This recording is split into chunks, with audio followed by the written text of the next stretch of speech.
In a previous episode, we noted how by default the browser will make anchor tags blue if you have never visited them before. So let's learn how we can override it using the most basic way, the way it was done a long time ago. And that's by using an attribute called style. So just as we can have a href attribute or a target attribute for anchor tags specifically, we can also have style tags that will work on any of the elements that go within the body. So let's try it now. Style equals and then quotation. So notice it follows the exact same format. The name of the attribute is style and the value is what? And this is where we get to use CSS. And CSS takes a specific shape of property name and property value. So in this case, if we want the color to be yellow, why don't we do color followed by a colon, then the value, yellow. Now what we have here is considered a statement. Get the color, make it yellow. Name, colon, value. And then we specify that we are finished by ending it with a semicolon. So let's save that. And now if I come back and reload the page, this text is now yellow. And that's a terrible color. Please don't ever do that. But let's say we want to make it black. Refresh, now it's black. Let's say you come from a print background and you're used to using maybe RGB values. Okay, I can do that as well, RGB, and this means red, green, blue. So let's say 100 red, 200 green, 50 blue. Reload the page, and now we get this nice green color. We also have the option of using what's known as hex values. So that would be a 6-digit sequence that references a specific color. So for example, if I wanted a grayish color, I could do E3, E3, E3. And notice that I prepinned a pound sign to specify that this is a hex value.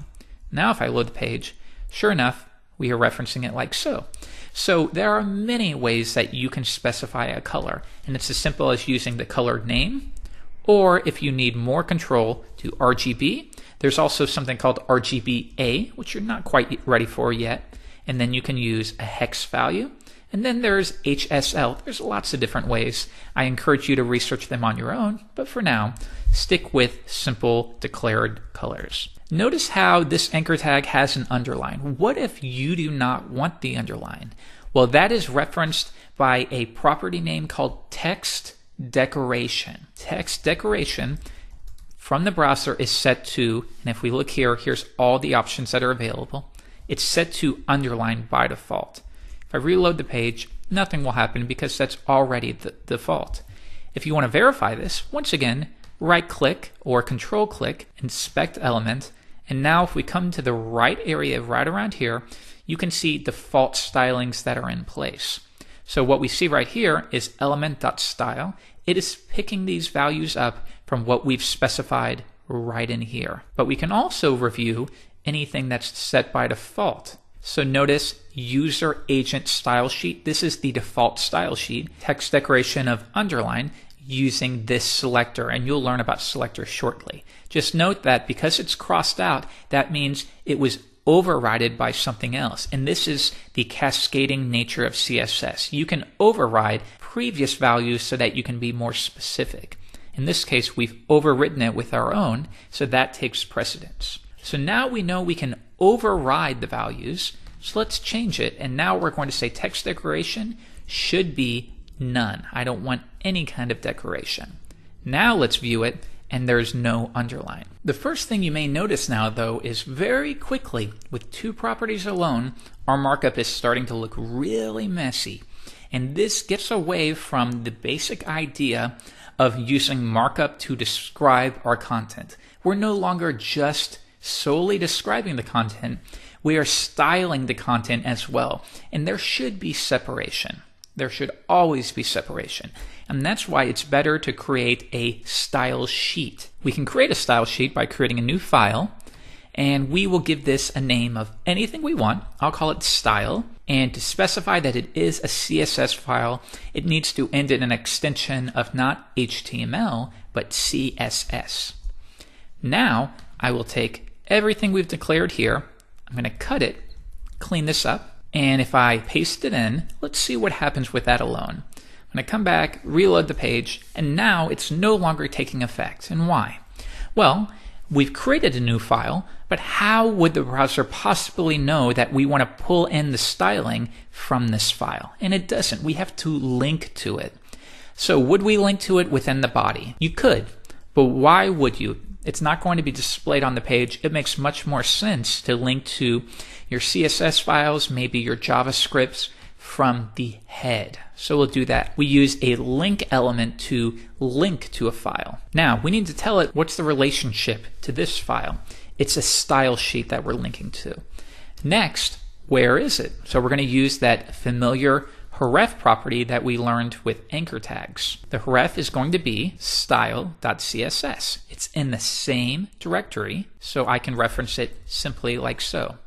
Now, there will never be text within the link, so we can self-close it the way we did with meta tags. Let's get rid of this and self-close it, or again, it's just okay to do it like so as well. Just be consistent. If I load the page once again, it's still not taking effect. Why is that? Well, let's view the source and figure this out. I'm going to view the source, and you can link to specific pages. So notice, even though I'm in the source, I can view the HTML page that we're not linking to correctly. So now let's see if we are picking up style.css. Click on it, and yes, it is pulling in that file.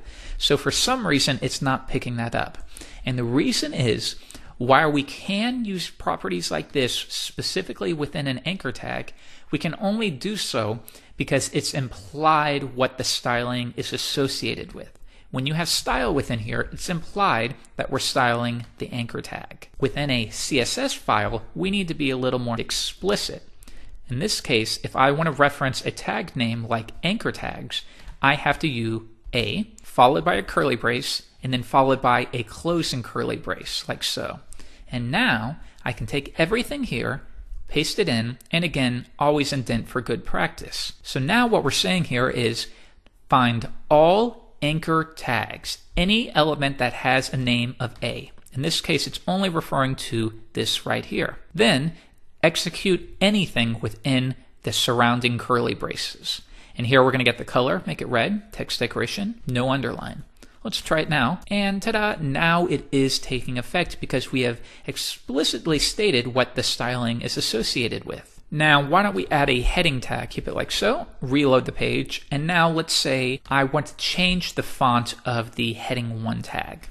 Okay, well we can do that, not by doing the style attribute, even though you can get away from that. It's a very bad practice. I don't want you to do that. Always when you style something, reference the associated style sheet. And now I'm going to say find all heading 1 elements and execute anything within the curly braces.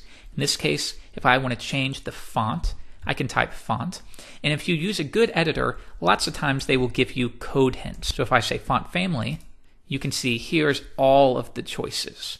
And you'll learn a little bit more about what fonts to choose in a future lesson. Just know you can't always use any font that's available on your computer because it likely won't be available on the computer of whoever is browsing your website.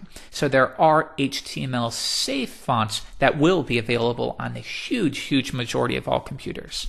In this case, I'm going to specify Helvetica and a fallback, and that means if the user does not have Helvetica, fall back to Arial.